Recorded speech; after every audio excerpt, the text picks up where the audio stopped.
Bapak Ibu kawan-kawan, kita lanjutkan kembali diskusi tentang Koperasi Desa Kelurahan Merah Putih. Nah, di beberapa tayangan saya sebelumnya di kolom komentar itu ada yang optimis, kemudian ada juga yang pesimis. Nah, ini kita akan melakukan pembahasan mengapa sebagian kita itu pesimis dan apa alasannya kita optimis terhadap Koperasi Desa dan Kelurahan Merah Putih. Yang pertama yaitu orang kita, sebagian masyarakat kita pesimis terhadap Koperasi Desa Merah Putih itu karena yang pertama pengalaman buruk di masa lalu. Ada yang pernah mengalami kerugian atau melihat koperasi lain yang gagal atau tidak berumur panjang.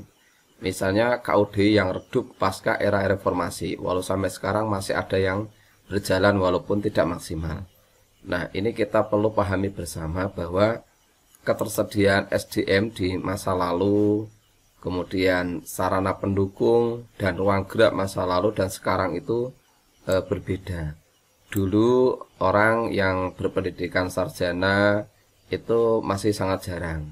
Nah, sekarang sebagian besar di desa-desa, di kelurahan semuanya berpendidikan sarjana SLTA ke atas. Kemudian sarana pendukung untuk kegiatan usaha di masa lalu dengan sekarang itu pun jauh berbeda. Dulu sarana transportasi, sarana mobilisasi, sarana informasi, sarana administrasi pengelolaan menggunakan teknologi itu dulu belum banyak tersedia. Nah, sekarang sudah sangat banyak tersedia. Walaupun di meskipun ya beberapa daerah di pedalaman memang masih dalam kondisi SDM masih terbatas, sarana pendukung juga masih terbatas, tapi secara umum ini sebagian besar di wilayah kelurahan dan desa di Indonesia itu sudah mengalami kemajuan lebih baik dibandingkan dengan pasca era reformasi tahun 25 tahun yang lalu. Kemudian ruang gerak sekarang itu tanpa batas ya, karena dukungan teknologi, orang bisa mencari tahu tanpa batas, tanpa penghalang, orang bisa mengkoordinasikan apa yang ia perlukan dengan siapapun, dia bisa menanyakan hal-hal yang ia perlu tahu kepada siapapun, dimanapun, kapanpun. Nah, itu yang membedakan. Kemudian pesimis yang kedua itu karena sebagian di antara kita itu masih menjadikan persepsi Koperasi Desa Kelurahan Merah Putih itu diasumsikan ya kira-kira sama dengan koperasi simpan pinjam. Yang akhir-akhir ini itu banyak ya yang mengalami kendala dalam pengelolaan keuangan. Ada yang macet, kemudian ada yang tidak beroperasi kembali, ada yang tutup, ada yang mengalami kerugian. Nah, kita perlu pahami bahwa Koperasi Desa dan Kelurahan Merah Putih itu yang pertama bidang usaha banyak. Kalau koperasi simpan pinjam itu fokusnya menampung uang dan meminjamkan uang untuk modal usaha. Kemudian Koperasi Desa Merah Putih itu sifatnya pemberdayaan anggota dari dan oleh anggota secara umum ya. Kemudian koperasi simpan pinjam itu lebih cenderung kepada bisnis, walaupun pada prinsipnya pendirian koperasinya sama. Kemudian yang ketiga itu alasan pesimis karena mempersepsikan Koperasi Desa Merah Putih itu miliknya pemerintah ya. Pengurusnya diatur oleh kepala desa atau dipilih ditentukan oleh kepala desa dan terdapat kepentingan kepala desa. Ini persepsi yang paling banyak ya. Nah, beberapa orang itu berpikirnya kalau pengurus Koperasi Desa Merah Putih adalah bentukan pemerintah desa. Orangnya sudah ditetapkan, ditentukan oleh kepala desa dan uangnya dikuasai atau dikendalikan kepala desa. Nah, perlu kita ketahui bersama bahwa Koperasi Desa Merah Putih itu didirikan melalui musyawarah desa. Nah, musyawarah desa itu pemerintah desa dan BPD dan perwakilan masyarakat. BPD representasi atau mewakili seluruh masyarakat. Jadi koperasi ini adalah milik masyarakat, khususnya yang bersedia bergabung menjadi anggota.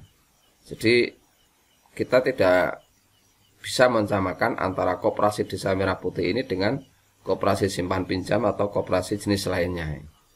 Kemudian forum tertinggi koperasi Desa Merah Putih ini adalah rapat, dan koperasi lain juga begitu, rapat anggota. Pengurus dan pengawas itu dibentuk berdasarkan hasil musyawarah, dimusyawarahkan bersama dengan segenap anggota. Bahkan pemberhentian pengurus dan pengawas itu pun bukan oleh kepala desa, bukan oleh pemerintah desa, tapi berdasarkan rapat anggota. Hari ini itu sesuai dengan petunjuk pelaksanaan, selaku ketua pengawas koperasi Desa Merah Putih itu dijabat oleh ex officio kepala desa. Tapi kalau nanti kepala desa sudah ganti, ya sudah ganti ketua pengawasnya. Jadi forum tertinggi itu adalah rapat anggota, bukan sebuah kepentingan perseorangan karena sedang memimpin sebagai kepala desa misalnya, tidak. Tapi koperasi Desa Merah Putih itu sama sesuai dengan aturan yang ada, bahwa forum tertinggi untuk pengambilan keputusan kebijakan adalah melalui rapat anggota. Nah, kemudian sebagian orang juga optimis terhadap koperasi desa dan kelurahan Merah Putih ini. Yang pertama, alasannya sama dengan prinsip pembentukan koperasi pada umumnya, yaitu koperasi dianggap sebagai wadah yang ideal untuk membangun ekonomi rakyat karena berbasis kebersamaan dan kekeluargaan. Prinsip koperasi Desa Merah Putih ini dan prinsip koperasi pada umumnya yaitu dari anggota, oleh anggota, dan untuk anggota. Kemudian yang kedua, kepemilikan dan keuntungan untuk anggota. Karena koperasi ini dimiliki oleh anggotanya, keuntungan dan manfaatnya bisa langsung dirasakan oleh masyarakat, khususnya yang menjadi anggota. Kemudian alasan optimis berikutnya yang ketiga yaitu potensi ekonomi desa yang besar. Nah, di desa kita itu banyak sekali potensi yang dihasilkan, baik hasil pertanian, hasil peternakan, atau hasil kerajinan warga yang melakukan aktivitas industri kerajinan, itu dapat diolah sedemikian rupa menjadi potensi, bisa menjadi penggerak ekonomi melalui usaha-usaha yang dikembangkan melalui koperasi. Kemudian yang berikutnya yaitu dukungan pemerintah dan lembaga keuangan. Nah, semakin banyak program pendampingan saat ini ya, pelatihan serta akses pendanaan untuk koperasi dari pemerintah dan NGO yang membuka peluang untuk terus berkembang. Ini yang alasan yang keempat kita optimis. Kemudian alasan optimis yang berikutnya yaitu transparansi dan digitalisasi. Nah, koperasi Desa Merah Putih atau Kelurahan Merah Putih akan menerapkan sistem digital ya, sesuai dengan pidatonya Pak Menko Pangan, kemudian Pak Menteri Koperasi Pak Budi Aristiadi, kemudian Pak Menteri Desa juga menyampaikan bahwa sistem digitalisasi akan diterapkan guna menjamin transparansi pengelolaan keuangan, akuntabilitas pengelolaan keuangan, sehingga kepercayaan masyarakat akan tumbuh. Ini alasan optimisnya bahwa koperasi Desa Merah Putih dan kelurahan akan berkembang. Kemudian prinsip pendidikan bagi anggota. Nah, ini semua koperasi juga memiliki aturan dasar, diantaranya yaitu menerapkan pendidikan kecakapan hidup kepada seluruh anggotanya. Sekalipun nanti banyak tantangan atau misalnya tidak berlaju dengan cepat atau agak lambat misalnya, tapi sebagian kita yang optimis karena prinsip koperasi itu menerapkan pendidikan kecakapan hidup kepada anggota. Kemudian alasan optimis yang berikutnya yang ketujuh yaitu pasar yang sangat luas dibandingkan dengan pada zaman dahulu, pada era sebelum kita familiar dengan teknologi, dengan sarana prasarana komunikasi dan sebagainya.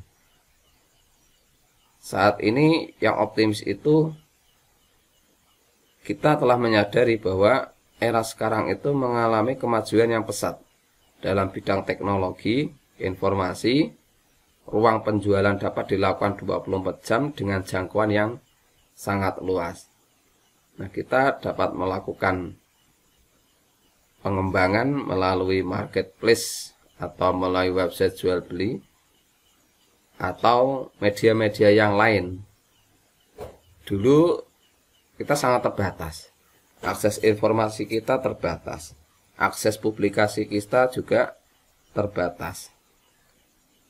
Nah, dengan adanya kemajuan teknologi yang sekarang ini sudah sangat familiar di tengah-tengah kehidupan kita, ini menjadi alasan optimisnya beberapa orang terhadap perkembangan, terhadap hidupnya Koperasi Desa Kelurahan Merah Putih. Nah, ini Bapak Ibu, ada sebagian orang yang memang pesimis, masih pesimis terhadap Koperasi Desa Merah Putih dan menunggu keberlanjutan perkembangannya. Kemudian ada yang optimis terhadap pendirian Koperasi Desa Kelurahan Merah Putih.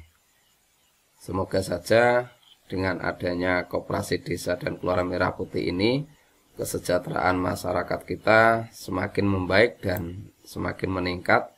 Pemberdayaan terhadap masyarakat kita juga semakin bermanfaat untuk meningkatkan taraf perekonomian guna pemenuhan kebutuhan hidup, sehingga semua masyarakat di negara kita terlibat aktif dalam membangun ekonomi nasional. Terima kasih yang sudah menyimak tayangan ini, semoga bermanfaat.